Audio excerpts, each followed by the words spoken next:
Keyboard cases for iPads can get pretty expensive, especially when you're buying the stock Apple ones. So in this video, we're going to take a look at the Logitech Combo Touch, which offers a great trackpad and typing performance, but in a much more affordable package than the Apple Magic Keyboard. One of my favorite things about this case is you can actually just take the keyboard off just by pulling it off, and then whenever you're ready to reattach it, it's just as easy as snapping it back into place. Another thing that's cool, if you don't want to keep the keyboard to the side when you're using your iPad in iPad mode, you can also reverse it, plug it in the other way, and then it just folds up like that. All the keys are out of the way. With some of the other keyboard cases by Apple and Logitech, when you fold the keyboard up, you've got all the buttons on the outside. So this is actually really nice to hold and use as an iPad, even when you don't feel like using the keyboard. That's probably one of the greatest features of this case, is the fact that this just doesn't feel like you're sacrificing the iPad-like feel of the iPad Pro when you use it. It's just so easy, intuitive to use it and to set it up. The thing I dislike the most about this case, though, is honestly the stand on the back. It works really well if you're on a desktop surface or setup like this. You can set the angle.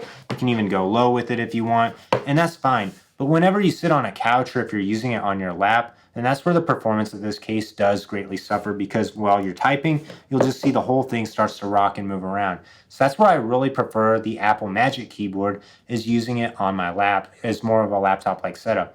The biggest con to the Apple Magic Keyboard, though, is if you don't want to have the keyboard on, you actually have to just completely detach the iPad from it and throw the keyboard to the side. So that is a little bit annoying. I love how with this one, the keyboard is just able to be stored right on the back of the case. The typing experience on the Logitech Combo Touch is pretty good. I find that the keys don't have quite as much travel as I would like, and it feels pretty similar to any other slimmer case like this because there's just not a lot of physical space for the keys to move.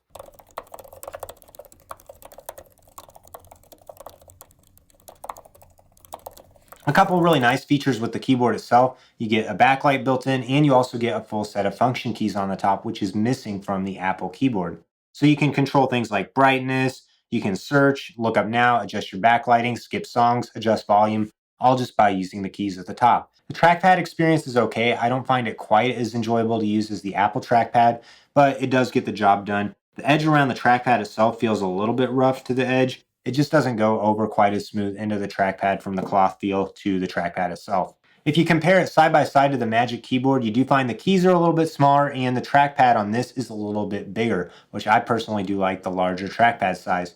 The keys still don't feel weird though. It feels very familiar, especially going straight from my MacBook Pro to using this iPad. But I do wish that the keys were a little bit bigger just to match up with the standard for Apple size. In terms of features and functionality of the case, I do find the magnet on the keyboard is pretty strong. Like, it's not going to just shake off. You do actually have to pull the keyboard off if you want to remove it. One difference between this and the Logitech Folio Touch is there's no latch to hold the Apple Pencil in place. So unfortunately, that means while you're transporting this, you can lose your Apple Pencil because it could just get knocked off in your backpack or if you're on the go. So you do need to be careful with your Apple Pencil when you're using the Combo Touch. The materials have this cloth-like feel. You can feel the rubberized edge around the sides as well, and everything on it is just really smooth and it has a premium feel. There's a couple different colors of this case available depending on if you're buying the version for the iPad Pro or the iPad Air, or even just the simple iPad cases as well. Colors can vary a little bit, so be sure to check the links in the description below for all the different versions of this case, for all the different iPads and all the colors that are out there. The case itself is a really snug fit. You're not going to have any issues with the case just falling off of the iPad itself.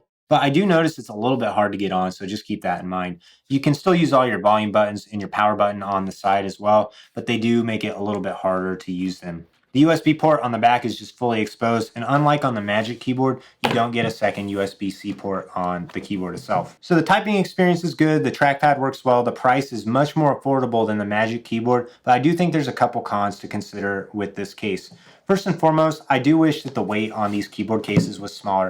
And it's not just the Combo Touch's fault. The Apple Magic Keyboard and the Logitech Folio Touch are also both very heavy cases. But when you compare the weight of the iPad in the case without being in the case, it's just crazy how it effectively over doubles the weight of your iPad. So the iPad is all about being small, being portable, and this just kind of negates that fact a little bit, which is kind of frustrating and almost feels like it defeats the purpose of the iPad. Now for me, I mostly use my iPad as a portable note-taking device, so I don't really mind because it's a great way for me to eliminate distractions that a computer has and to just open up a note and start typing or writing away. But for some people, you are going to be annoyed with just how heavy this case is. The next thing I don't really like is the kickstand on the back. I do find it works well on a desk or surface, but there's no stops, so it kind of just sits in place, or you kind of just fold it and move it like that. But whenever you're using it on a couch or using it on your lap, you're going to notice a lot of wiggling and movement on the iPad. So if you want to use this on your lap and have that laptop-like feel, I'd probably just recommend buying the Apple Magic Keyboard, even though it is way more money.